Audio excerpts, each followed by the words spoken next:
নমস্কার, শুভরাত্রি। আজ সানডে। আমি সানডেতে একটু স্পেশাল কিছু বলি, অর্থাৎ যারা কৃষ্ণ ভক্ত বা প্রত্যেকেরই একটু ভালো লাগবে। তো এর আগের দিন আমি বলেছিলাম যে গোবিন্দ শব্দের অর্থ কী, বা কে বা কাকে কখন গোবিন্দ বলতে বলেছিলেন। আজ আমি বলবো যে যারা কৃষ্ণ ভক্ত বা গোবিন্দ ভক্ত, বা আমরাও অনেক সময় বলি রাধে রাধে। তো এই রাধে রাধে কথাটির অর্থ কী? তো আমরা সবাই জানি যে শ্রী রাধিকা ছিলেন শ্রীকৃষ্ণের অন্তরাত্মা, তার আহ্লাদিনী, প্রেম শক্তি, লীলা সঙ্গিনী। তো তারা দুজন ভিন্ন মানুষ হলে তাদের আত্মা কিন্তু এক। আর আমরা এও জানি যে মানুষের শরীরে যখন কোনো আত্মা না থাকে তখন মানুষ কিন্তু কোনো কাজ করতে পারে না।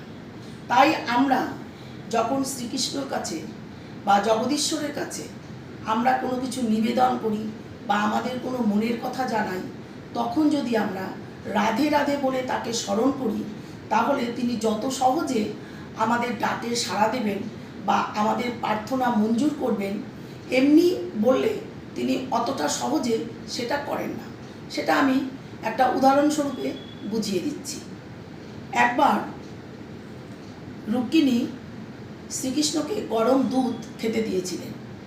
তো তিনিও অন্যমনস্কভাবে সেই দুধ খেতে নিয়ে তার মুখে ফোসকা পড়ে গিয়েছিল।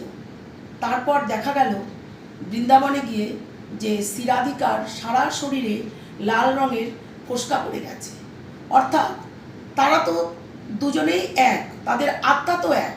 তারা যখনই যে কাজ করুক না কেন, তারা এক হয়ে তারা সেই কাজটি করেন। সেই জন্য রুক্মিণী বলতেন যে আমি রাজরানী, কিন্তু আমি রাধা নই। আর শ্রী রাধিকা একবার শ্রীকৃষ্ণকে জিজ্ঞেস করেছিলেন, প্রভু, আমি আপনার কোথায় কোথায় আছি? তখন শ্রীকৃষ্ণ হেসে উত্তর দিয়েছিলেন, তুমি আমার দেহে, মনে, প্রাণে সব কিছুতেই আছো। তখন শ্রী রাধিকা বলেছিলেন, তাহলে আমি আপনার কোথায় নেই? তখন বলেছিলেন, তুমি আমার ভাগ্যে নেই।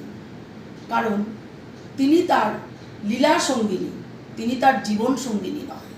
কিন্তু তাদের দুজনের আত্মা ছিল এক।